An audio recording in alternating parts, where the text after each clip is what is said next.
حضرت حسن بصری رحمتہ تعالی علیہ اپنی توبہ کا واقعہ بیان فرماتے ہیں۔ وہ فرماتے ہیں کہ میں امیر کبیر شخص تھا، بہت امیر تھا، اور بصرہ کی گلیوں میں غریبوں کی خدمت کیا کرتا تھا۔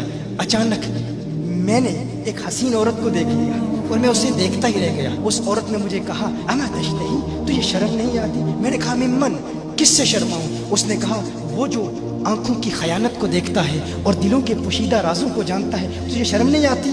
تجھے حیا نہیں آتی؟ کہا اس کا جملہ تو بہت بڑا تھا۔ حسن بصری اپنی توبہ کا واقعہ بیان فرما رہے ہیں، فرمایا اس کا جملہ تو بہت بڑا تھا لیکن وہ اتنی حسین تھی، ایسی خوبصورت تھی، میں پھر بھی مسلسل اسے دیکھتا رہا اور دیکھتا ہی رہ گیا۔ اور پھر آخر اس نے کہا کیوں بار بار مجھے دیکھتا ہے؟ میں نے اس عورت کو کہا کہ تیری آنکھیں اتنی خوبصورت ہیں کہ تیری جھیل جیسی آنکھوں میں ڈوبنے کا جی چاہتا ہے۔ اس عورت نے کہا اچھا تو ایسی بات کرتا ہے، تو یہاں انتظار کر۔ وہ عورت اپنے گھر میں چلی جاتی ہے۔ تھوڑی دیر کے بعد کہا میں انتظار کر رہا تھا، تھوڑی دیر کے بعد اس کی خادمہ آتی ہے، اس کے ہاتھ میں ایک تشت ہے اور اس تشت کے اندر اس پر ایک کپڑا ہے۔ کہا میں نے کپڑا اٹھایا تو اس میں اس کی 2 آنکھیں تھیں۔ اس نے اپنی 2 آنکھیں نکال کے اپنی خادمہ کو دے دی کہ اس کی وجہ سے اس کا دل دین سے دور ہوا ہے، مجھے یہ آنکھیں نہیں چاہیے۔ کہا اس پر ایک کاغذ تھا، کاغذ پر لکھا ہوا تھا مجھے ایسی آنکھوں کی ضرورت ہی نہیں جس سے ایک مرد فتنے میں مبتلا ہو جائے۔ میری بہنیں جو اس گفتگو کو سن رہی ہیں ان کی بارگاہ میں بھی عرض ہے، وہ بہنیں جو گھنٹوں آئینے کے سامنے کھڑی رہتی ہیں فقط اس نیت سے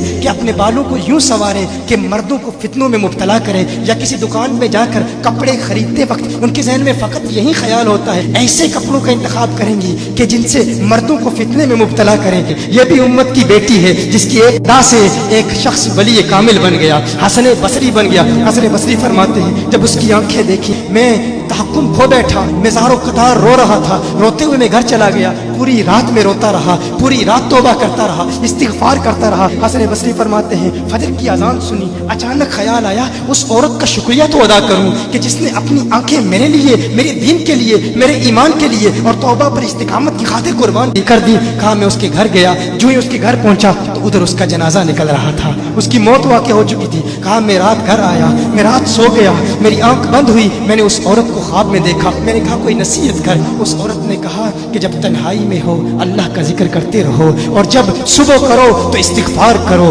شام کے وقت استغفار پڑھو۔ کہا میں نے اس وقت توبہ کر لی، ایک عورت میری توبہ کا سبب بنی، ایک عورت کی وجہ سے مجھے توبہ پر استقامت ملی۔ یہی حسن بصری پھر وہ واقعہ بھی آتا ہے، وہ دور بھی آتا ہے، ان کا ڈر کتنا ہے، ان کا تقوی کتنا ہے، پرہیزگاری کتنی ہے۔ یہی حسن بصری، ایک دن ایک شخص نے حسن بصری رضی اللہ تعالی عنہ سے کہا ہے حسن بصری کیا آپ جانتے ہیں کہ جہنم سے جو شخص سب سے آخر میں جہنم سے نکالا جائے گا اور پھر یا حنانو یا منانو پڑھتا ہوا جہنم سے باہر نکلے گا؟ حسن بصری فرماتے ہیں کاش میں وہ شخص ہوتا، کاش میں وہ شخص ہوتا۔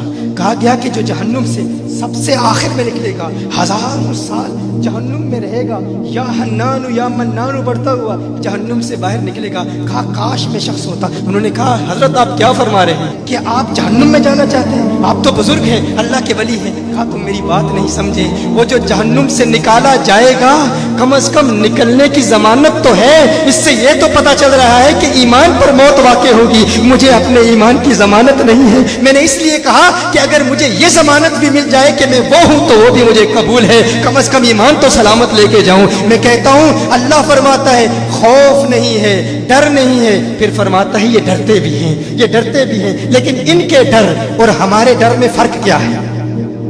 ان کے ڈر اور ہمارے ڈر میں فرق کیا ہے؟ وہ ایک سے ڈرتے ہیں، کسی دوسرے سے نہیں ڈرتے۔